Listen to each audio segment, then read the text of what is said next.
नमस्ते। India news Uttar Pradesh Uttarakhand में आपका स्वागत है। मैं हूं अमलेन सिंह। बात करते हैं, सपा के एक सांसद हैं लालजी सुमन, काफ़ी दिनों से सुर्खियों में हैं और सुर्खियां राणा सांगा के बयान को लेकर है। आज हम इसलिए जिक्र कर रहे हैं क्योंकि कई दिनों बाद लालजी सुमन जी अलीगढ़ से बाहर निकले। बाहर निकलने का हसर ये था कि जैसे हाईवे पर आए, कुछ उद्दंड कार्यकर्ताओं ने उनके काफिले को रोकने की कोशिश की और काफिला रोकने के साथ साथ गाड़ियों के टायरों को सड़क पर फेंका। एक तरीके से कहा जाए तो काफिले का विरोध किया गया, उनके बाहर निकलने का विरोध किया गया और इस विरोध का एंगल चारों तरफ फैल रहा है। और फैलना इतना ही नहीं कि लगातार इस पर सोशल मीडिया पे वो तस्वीरें भी ट्रोल कर रही हैं। और टायर फेंकने का हश्र इतना हुआ कि कुछ दूर जाते ही गाड़ियां अनियंत्रित होती हैं और अनियंत्रित होने के बाद सारी गाड़ियां एक दूसरे से आपस में टकरा जाती हैं। टकराने के बाद कई घायल भी हो जाते हैं, गाड़ियों में बैठे लोग, कई लोग की गाड़ियों के शीशे भी टूटते हैं, कई गाड़ियों में नुकसान भी होता है। कम से कम 6 से ज़्यादा गाड़ियों की स्थिति ज़्यादा खराब होती है। अब आप समझ सकते हैं कि अगर एक किसी सांसद और विधायक का काफिला निकलता है तो स्पीड क्या होती होगी। उस स्पीड को अगर बिगाड़ने की कोशिश की जाए, उस चलती गाड़ियों पे अगर कोई टायर फेंकने की कोशिश करे तो गाड़ियाँ डिसबैलेंस होती हैं। ड्राइवर का दिमाग एक दूसरे को बचाने की कोशिश होता है। शीशे टूटने की डर से अंदर बैठे लोगों को भी चोट होने का ज़्यादातर आशंका होती है कि चोट लग सकती है और लगती भी है। इस तरीके की जो भी घटनाएं हैं, इसका जब सपा सांसद की घटना जो हमला हुआ उनके काफिले पर सपा मुखिया अखिलेश यादव जी के पास पहुंचती है तो वे ट्वीट करते हैं और ऐसे लोगों के खिलाफ कार्रवाई करने की मांग भी करते हैं। कुछ लोगों को पुलिस ने हिरासत में भी लिया है, अज्ञात लोगों के खिलाफ केस भी दर्ज हुआ है और देखने की बात यह है कि इनकी गिरफ्तारियां कब होती हैं। और इस तरीके की घटना, किसी की भी गाड़ी को अगर आपको रोकना है तो एक लोकतंत्र में विरोध का अलग तरीका होता है। आप काफिले के सामने या बगल, सामने तो नहीं आ सकते हैं, लेकिन बगल से आप काले झंडे दिखा करके आप विरोध करते हैं, जैसे हमेशा होता रहा है। लेकिन पत्थरबाजी करना और किसी के काफिले पे टायर फेंकना, ये निंदनीय घटना है। इस तरह की घटना नहीं होनी चाहिए।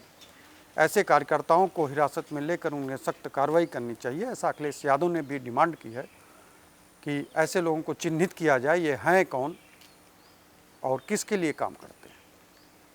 ये युवा दिख रहे हैं और किसी को देखकर किसी पार्टी से उसका नाम जोड़ देना या किसी कार्यकर्ता के साथ उसका नाम जोड़ देना, ये गलत है। क्योंकि किसी की पार्टी, कोई भी पार्टी हो, उसकी विचारधारा किसी के ऊपर हमला करने की नहीं देती है। रही बात जांच की, पुलिस जांच कर रही है। जांच में किसका नाम आता है, किस पार्टी का नाम आता है, ये देखने की बात है। मैं तो कह रहा हूं ना, छाप नहीं बना दिया गया था, हमें अंदर नहीं जाने दिया, हमें बुलंदशहर नहीं जाने दिया, सुरेरा जगह पर नहीं जाने दिया। वहां तो छाप नहीं बनी हुई थी, उससे 500 मीटर पहले अलीगढ़ की तरफ ये लोग हमला करते हैं। वहां पुलिस का एक कांस्टेबल भी नहीं था। सवाल क्या है? सवाल यह है कि 3 दिन से हमारा प्रोग्राम था, सबको जानकारी थी कि हम बुलंदशहर जा रहे हैं। खुफिया तंत्र था, जो वातावरण बना हुआ उसके बारे में जानकारी थी। किस प्रकार के तत्व सक्रिय है इसको प्रशासन जानता था। इसके बाद ये घटना का घटना हुई, इसका सीधा मतलब है कि साजिश में राज्य सरकार शामिल है। सवाल लगातार है, समाजवादी पार्टी जिस तरीके से हमले को लेकर चल रही है, आपके ऊपर लगातार हमले हो रहे हैं, लेकिन समाजवादी पार्टी का मौन समझ नहीं आता, क्या कारण है? नहीं, समाजवादी पार्टी का इससे ज्यादा क्या होगा? जब यह घटना हुई तो पार्टी के राष्ट्रीय महासचिव शिवपाल जी आए, प्रमुख राष्ट्रीय महासचिव अखिलेश जी आए, रामगोपाल जी आए, 19 तारीख को पार्टी के राष्ट्रीय अध्यक्ष अखिलेश जी आए। अब मैं आपसे जब बात कर रहा हूं उससे पहले इनका ट्वीट आ गया। समाजवादी पार्टी पूरी तरह से हमारे साथ खड़ी है, मैं पार्टी को धन्यवाद देता हूं।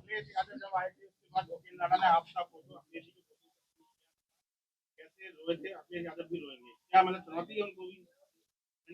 यार किनकी बात करते हो? कुछ कोई सवाल ऐसा पूछो जो मेरे लिए बिलो डिग्निटी न हो। कौन क्या कह रहा है क्या नहीं कह रहा है, ऐसे तत्वों का मैं नोटिस नहीं लेता। जय महाराणा सांगा, मैं क्षत्रिय करणी सेना युवा राष्ट्रीय अध्यक्ष उपेंद्र सिंह राणा।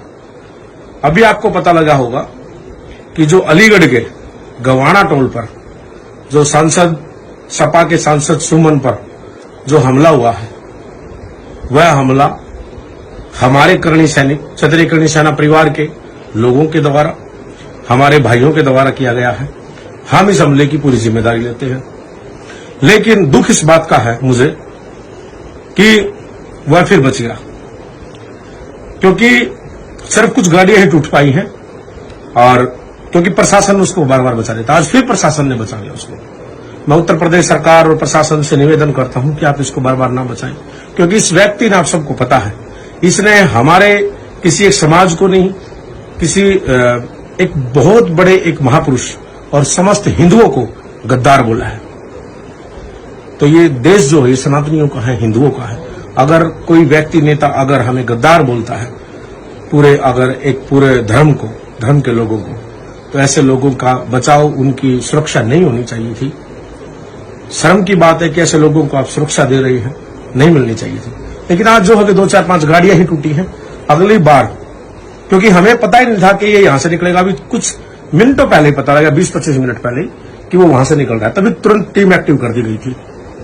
लेकिन अगर हमें 2-4 घंटे, 1-2 घंटा पहले पता लग जाता तो कुछ और अच्छा सुनने को मिलता। लेकिन हमारा एक ही मकसद है, जब तक तोड़ेंगे नहीं तब तक छोड़ेंगे नहीं। वो चाहे अखिलेश हो, चाहे सुमन हो, या सपा पार्टी का कोई पदाधिकारी, कोई नेता हो, जो भी हमारी रडार पर आएगा उसको बख्शा नहीं जाएगा। जब तक घुटने नहीं टेक लेती सपा, धरती में घुटने नहीं टिकवा देंगे तब तक नहीं मानेंगे। सपा सफा। जय श्री राम, जय भवानी, जय महाराणा सांगा। फिलहाल इससे रिलेटेड अगर कोई भी जानकारी मिलती है तो हम तुरंत अपने प्लेटफॉर्म पे अपडेट के साथ उपस्थित होते रहेंगे और हमारी पूरी टीम उपस्थित होती रहेगी। फिलहाल अभी के लिए हमें दीजिए इजाज़त। नमस्कार।